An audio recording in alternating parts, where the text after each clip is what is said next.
But first of all, just it's good to have our players back on campus.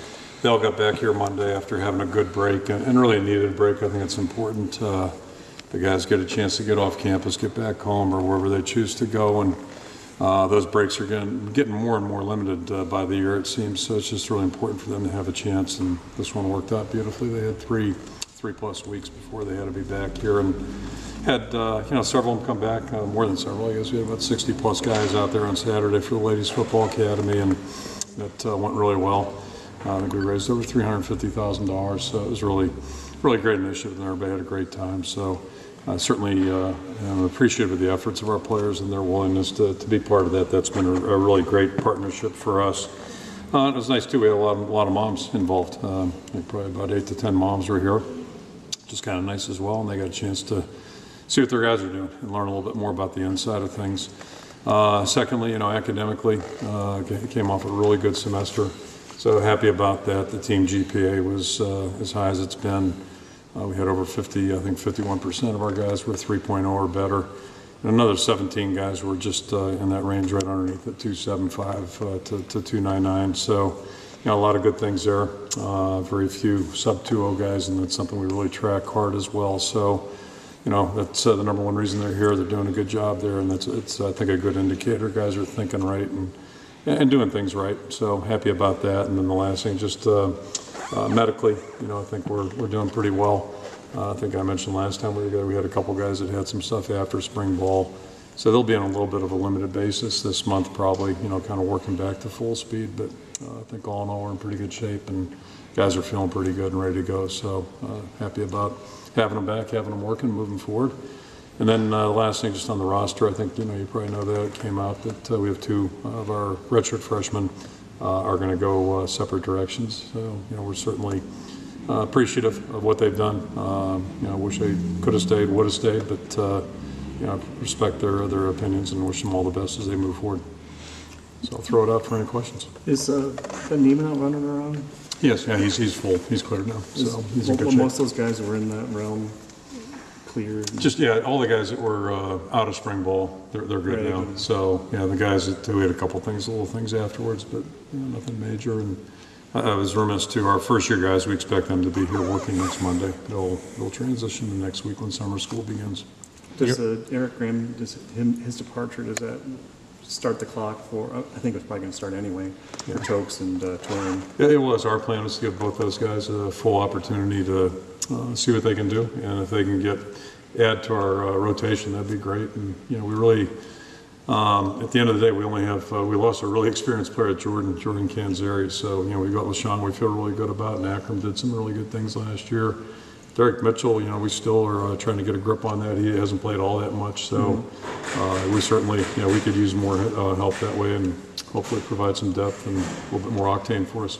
Is there any scholarship changes with maybe a few of your walk-ons or anybody coming in that maybe was a gray shirt or something? Yeah, not at this point. We oversigned a little bit like everybody does, so we're kind of right there where we need to be right now, and we'll just see how things transition forward.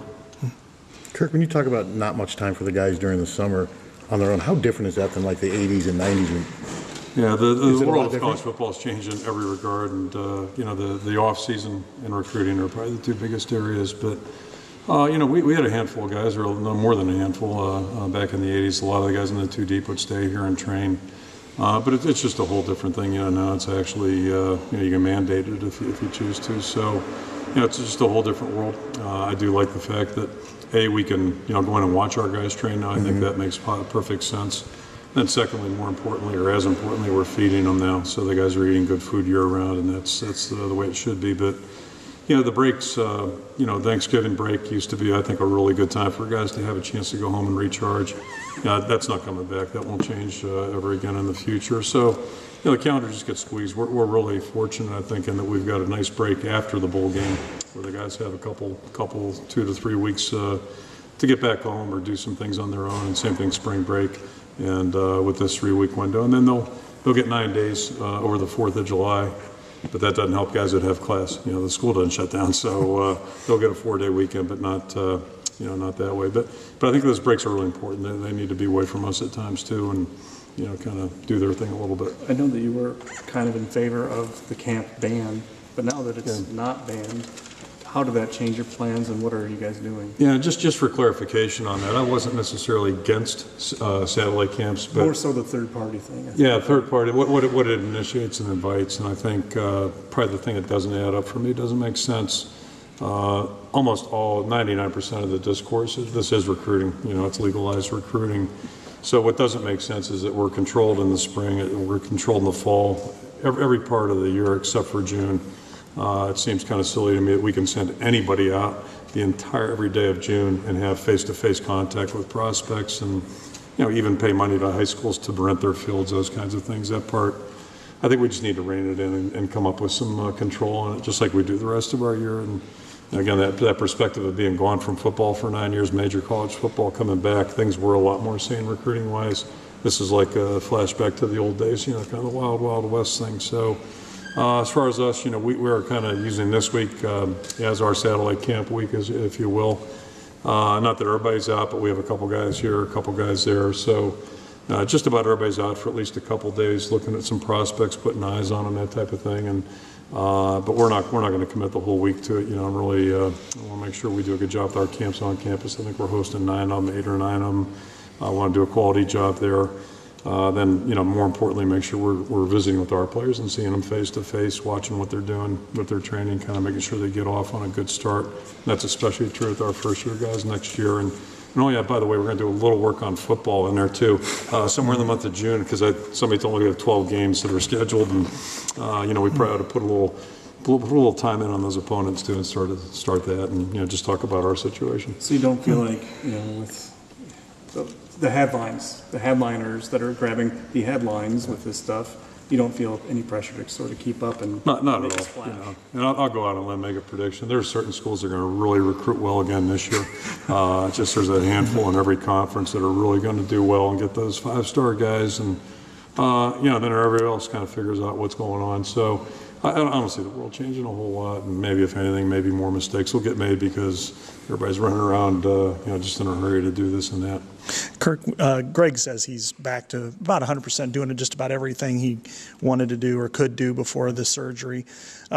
He's going to get a lot of balls thrown his direction because of who's across from him. Do you feel, now he's a 3-year starter, that he can handle that? And how has he progressed to the point where you would feel confident that he can? Yeah, I think he'll do fine. Greg's a good football player. He's a good guy. Did a great job in the classroom. Dean's list this past semester, coincidentally. But how he's progressed, I can't tell you because we haven't seen him in quite a while. It's been since January we got to see him on the field. So we're eager to get him on the field and let him start working back towards it. Every player on our team can improve and needs to improve, and be it Greg, be it Desmond, 2 experienced players. We have 2 guys that have a lot of game experience, a lot of success out there. But if they're not improving, it's not realistic for us to think we're going to have a good team this year. So.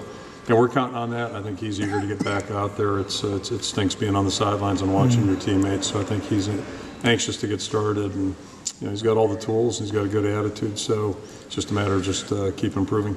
How many